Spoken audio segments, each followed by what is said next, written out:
On this edition of Backstage Pass with Leah Chang, I'm taking you to the unveiling of Sardi's portraits for Some Like It Hot songwriters Marc Shaiman and Scott Wittman. 20 years after winning a Tony for their score for Hairspray, Marc and Scott are nominated for their original score for Some Like It Hot, the most nominated musical of the season with 13 nods. Nathan Lane introduced the pair, and Marc kicked off the celebration singing What Makes a Family. Marc, Darlene Love, and Annie Golden then paid tribute to the passing of the Queen of Rock and Roll, Tina Turner, with River Deep, Mountain High. The company of Some Like It Hot joined Marc and Scott around the piano for a group photo and a performance of the title number.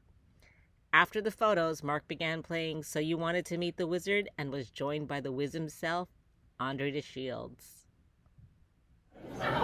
Dearly beloved, we gather here today to bestow a wonderful theatrical honor on our dear friends and brilliant colleagues, Marc Shaiman and Scott Wittman.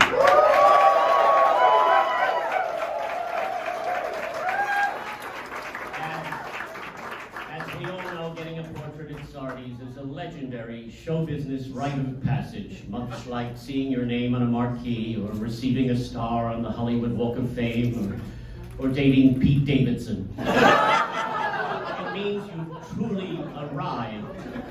Although, frankly, Marc and Scott arrived quite a while ago. In fact, they've had time to leave, run a few errands, and come back and arrive again. They are immensely gifted and beloved theater veterans whom one would have assumed had already received this honor, and yet, shockingly, it's only happening now and not a moment too soon. How is it possible they have been so long overlooked? Now, I don't want to cause any trouble. Daddy did some Googling, and did you know that Donnie and Marie have received Sardi's portraits? Not Shaiman and Wittman, Donnie and Marie, ladies and gentlemen. You remember their Virginia Woolf. And Pia Zadora, I kid you not, Pia Zadora, she got one, so obviously they can be bought. If you're willing to grease a few palms. George Santos has one. He told me himself. This has obviously been a humongous clerical error. The fact that these two great artists had to wait until 2023, literally only moments away from entering retirement and a high-end assisted living facility, to get their fucking Sardi's is heartbreaking, but thankfully our long national nightmare is over today, proving once and for all you can't stop the beat.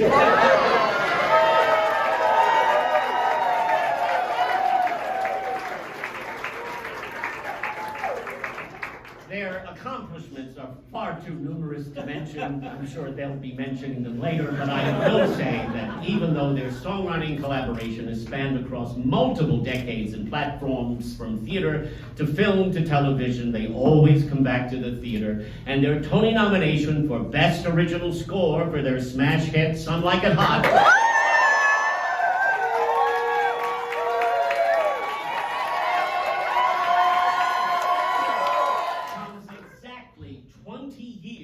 after they won for their work in Hairspray. So, ladies and gentlemen, a toast to Marc Shaiman and Scott Wittman.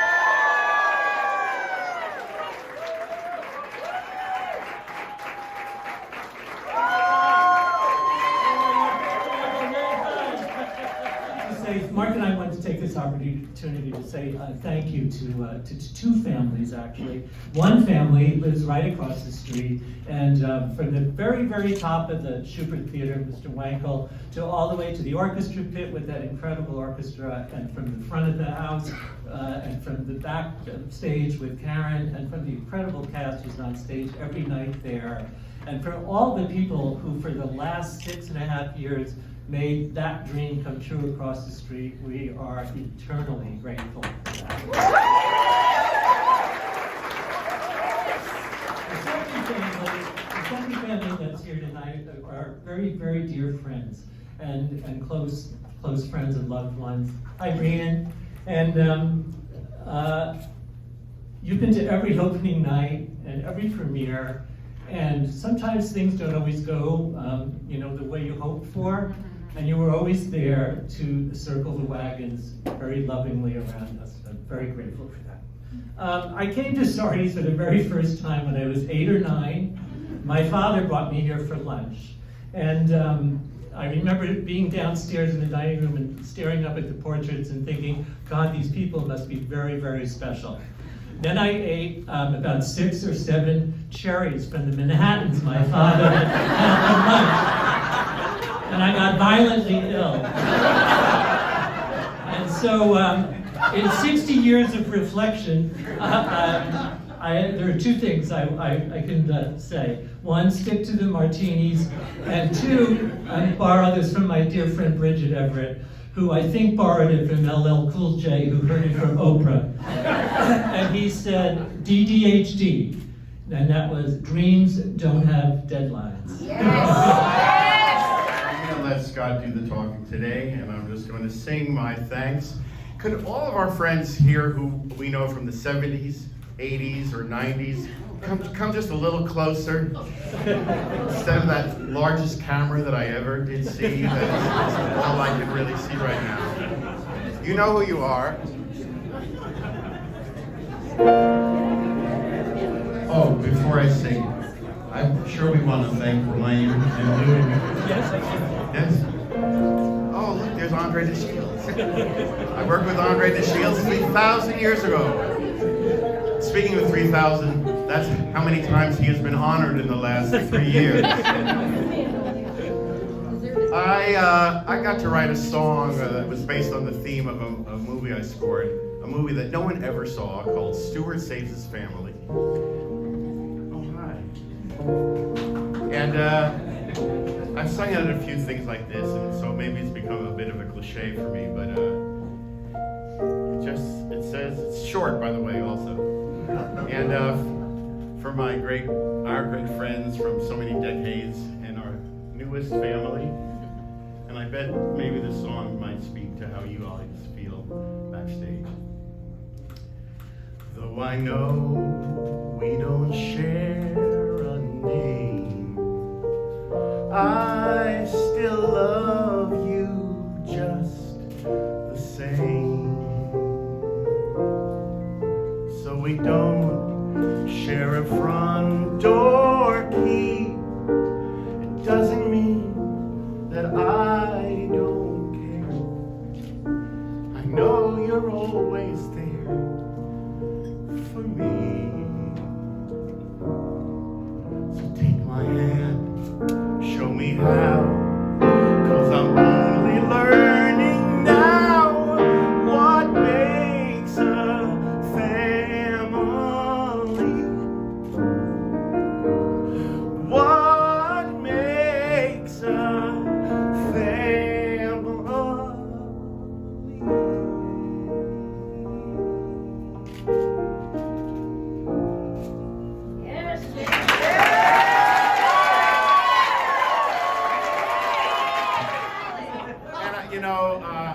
I said to Scott, let me try to think of something that we all know that you would think would be something we wrote. But it's actually okay that it's not something we wrote, because Scott and I have had as much of a career choosing songs and arranging songs and putting songs in the right spot. Anyway, I don't know if you've all heard, because you're at the show, but there's tremendous loss today. Yeah. And the first time I heard this song that I want to play, Bette Midler gave me a cassette, and this was in the late 70s, the first time I was working with her. She said, here, transcribe this. I might want to try it at rehearsal. And it was the first time I heard this song and this arrangement. Unbelievable. Then, in mine and Scott's loft, when we lived down in Soho, and I was rehearsing for a show called Leader of the Pack, first time I met the incredible Darlene Love. Also, when I cast for someone I had already met, Miss Annie Golden.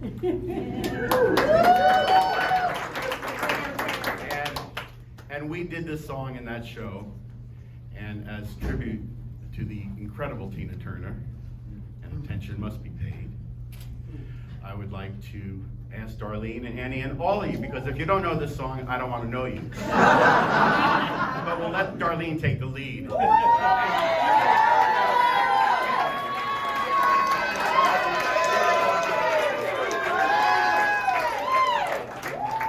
This song, by the way, was also the inspiration Yeah. for You Can't Stop the It Beat. sure was. There aren't any lawyers in the house, are there?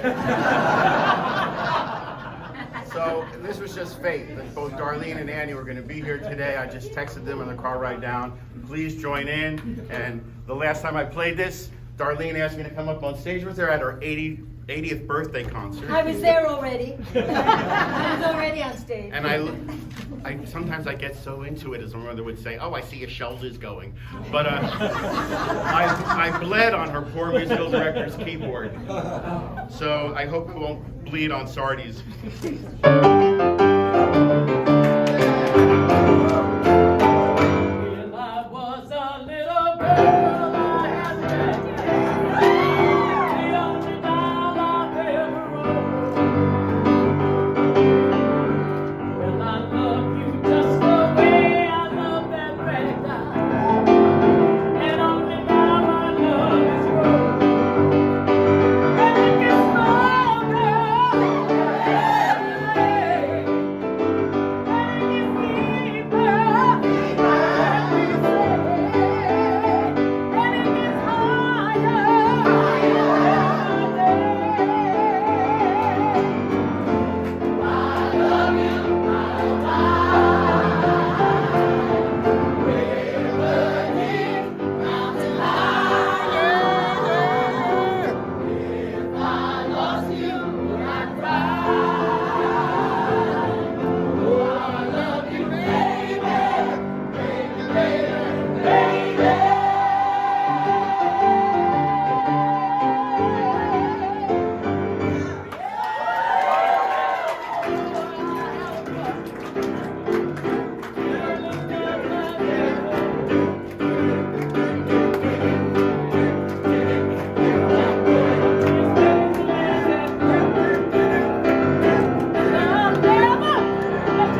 82. When Mark and Scott asked me to do Hairspray, I said, okay, no big thing. I've traveled all over the world. I've got up at 5 in the morning, caught planes and everything. Broadway, but I will never do Broadway again. I didn't know you could work that hard. You preach it to the choir. I know. And then Mark says, Darlene, you can't sing that song like that every week. I said, I don't know how any way else to do it. I love you guys. Thank you so much.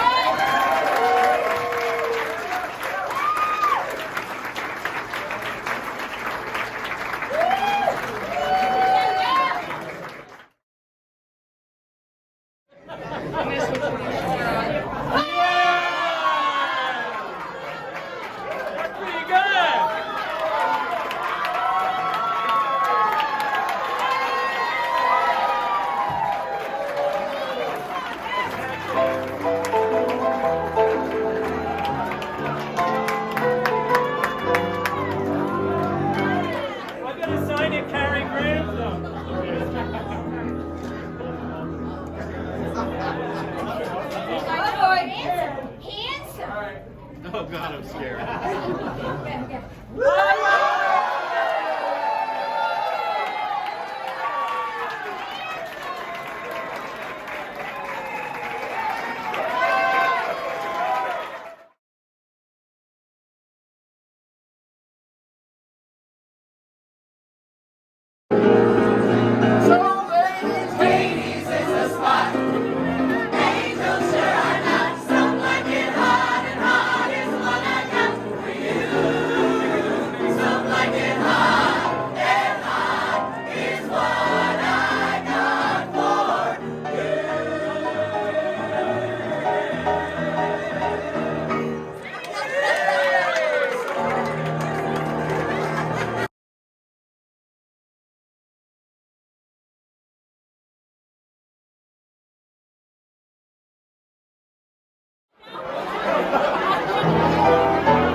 Happy